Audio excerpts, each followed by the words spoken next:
The president sent out a truth last weekend to Elon Musk saying he loves everything Elon is doing and he wants him to be even more aggressive because DOGE thus far has proven incredibly successful in making our government more efficient. It's a very simple idea when you think about it.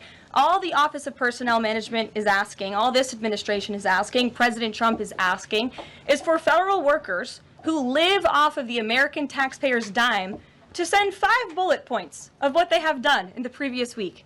That is all we are asking for. The president and Elon, his entire cabinet are working as one unified team, and they are implementing these very common sense solutions. On DOGE, last night Elon Musk said that a failure to respond a second time will result in termination. Will there be additional rounds of the "what did you do this week" email from DOGE to federal workers, and what's the guidance on the federal workers who've been instructed by their agencies not to reply?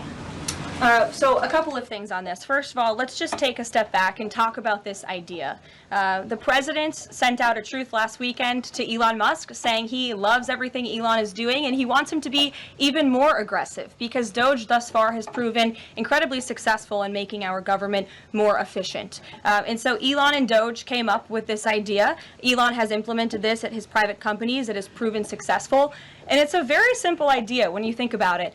All the Office of Personnel Management is asking, all this administration is asking, President Trump is asking, is for federal workers who live off of the American taxpayer's dime to send 5 bullet points of what they have done in the previous week. That is all we are asking for. And so the Office of Personnel and Management sent out additional guidance last night. Those responses should be directed to agency leadership, and the president defers to his cabinet secretaries, who he's obviously entrusted to pursue the guidance relative to their specific workforce. And for some of the agencies that you've seen who have said, please don't send these emails, it's in their best interest for that specific agency, and the president supports that. And let me be very clear, the president and Elon, his entire cabinet are working as one unified team, and they are implementing these very common sense solutions. You're welcome. Jackie. Thank you. One follow-up question. So about the deadline, Alina Habba said that you have until tonight. Elon Musk said a failure to respond a second time would result in termination. So is that a real deadline? Should federal workers be looking to that guidance, or should they be looking to the agency heads? Like, what is the actual deadline?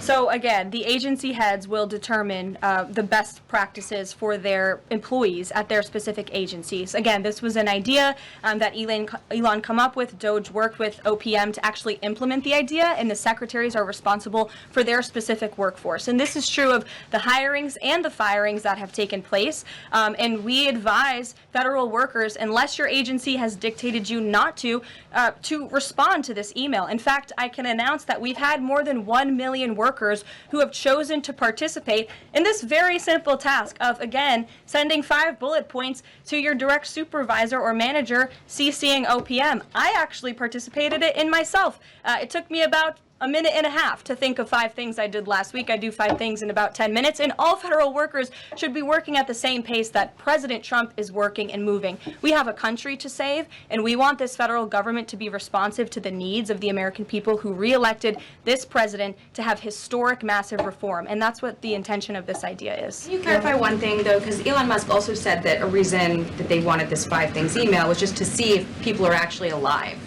Citing that there are some federal workers who might not even be alive. So meantime, NBC is reporting that these responses are going to go into an AI generator to evaluate whether these jobs are necessary. So is it just to see if people are actually working, or is it an effort to maybe cut some of those jobs? I have not seen that NBC News report, and I haven't heard that from DOGE or from Elon himself. Again, this is to ensure that federal workers are not ripping off American taxpayers, that they are showing up to the office, and that they are doing their jobs. That's what the American people expect, and it's a very simple task to complete. I did it myself, and I was more than happy to do it because I'm very grateful that I am serving the American people on the American taxpayers' dime.